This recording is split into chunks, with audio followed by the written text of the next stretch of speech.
Shalom Bapak Ibu Saudara yang dikasihi oleh Tuhan. Bagaimana kabarnya? Tetap kuat di dalam Tuhan, amin. Hari ini kita akan kembali merenungkan kebenaran firman Tuhan. Mari kita berdoa.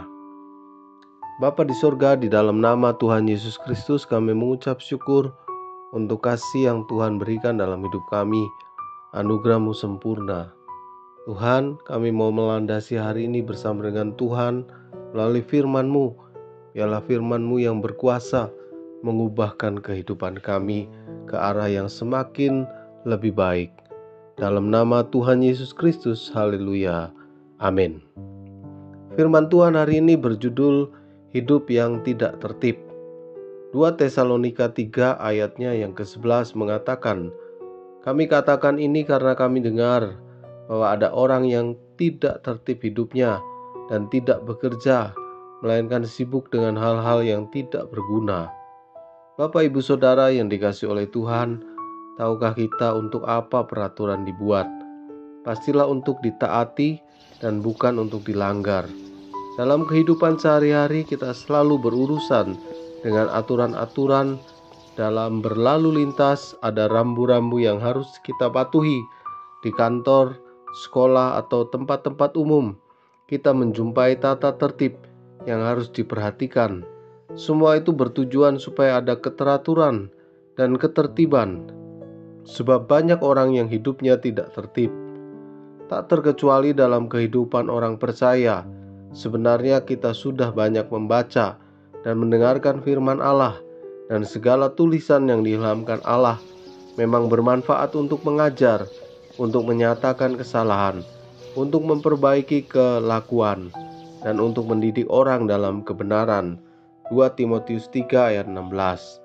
Tetapi betapa banyak orang Kristen yang hidupnya tidak mencerminkan kekristenan yang benar. Secara teori mereka percaya kepada Tuhan Yesus, tetapi di dalam kehidupan nyata mereka sama sekali tidak mencerminkan hidup yang sesuai firman Tuhan, justru menyimpang. Kekristenan adalah tugas yang harus dijalankan dan dipraktekkan dalam realita, bukan sekadar percaya yang pasif. Artinya jika kita percaya kepada Tuhan Yesus, maka iman percaya kita itu harus menjadi suatu kenyataan dalam setiap pikiran, perkataan, dan perbuatan kita. Itulah sebabnya Rasul Paulus menasihati, "Sebab kamu sendiri tahu bagaimana kamu harus mengikuti teladan kami, karena kami tidak lalai bekerja di antara kamu." Ayat 7. Banyak orang Kristen yang maunya ingin dengan enak-enak saja, tapi tidak tertib hidupnya.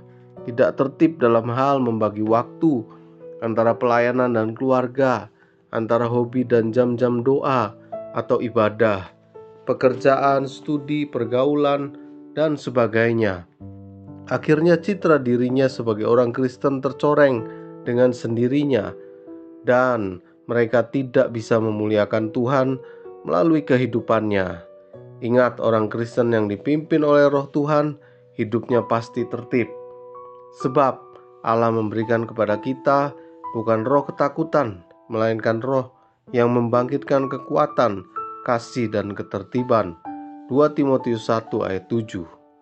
Ketidaktertiban adalah tanda bahwa seseorang tidak taat terhadap firman Tuhan.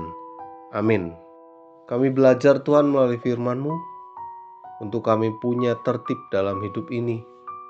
Tertib dalam mengelola keuangan, kesehatan, waktu, pelayanan, pekerjaan yang Tuhan percayakan. Mampukan kami untuk kami dapat hidup tertib sesuai dengan kebenaran firman Tuhan. Hari ini kami akan jalani, Tuhan yang sertai. Mohon doa buat yang sakit Tuhan sembuhkan, yang lemah Tuhan kuatkan, yang putus asa Tuhan berikan semangat yang baru. Berkati Tuhan yang sedang mencari pekerjaan, supaya ada pekerjaan yang terbaik, dan buat pola sikap yang luar biasa. Terima kasih Bapa di sorga. Di dalam nama Tuhan Yesus Kristus kami mohonkan doa ini. Haleluya. Amin. Selamat melanjutkan aktivitas. Tuhan Yesus memberkati. Elroy, Tuhan melihat.